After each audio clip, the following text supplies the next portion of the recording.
नाम लेना आमिर सिद्दीकी साहब, वो क्या है, वो करते क्या है, वो वैसे करते क्या है, वो ठेकेदार है।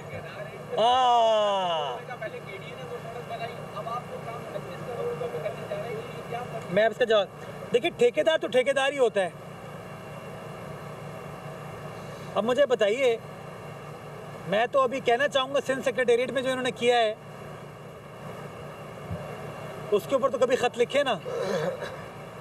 जहांगीर रोड आप सबको पता है वफाक की एरिया है, वो करते कुछ भी नहीं है। वो एमकेएम के हमारे दोस्त, हमारे भाई, हमारे साथी, हक परस्त, हर वफाकी हुकूमत का हिस्सा होते हैं, लेकिन करते कुछ नहीं है।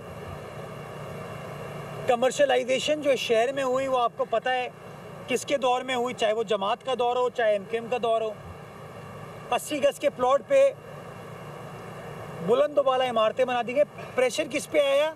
आपकी ड्रेन्स पे आया, आपकी सेवरेज पे आया, जिसको इन्होंने ठीक नहीं किया। तो जहांगीर रोड का बुनियादी मसला ये है। आज से कोई 5-6 साल पहले जब उस सड़क का बुरा हाल हुआ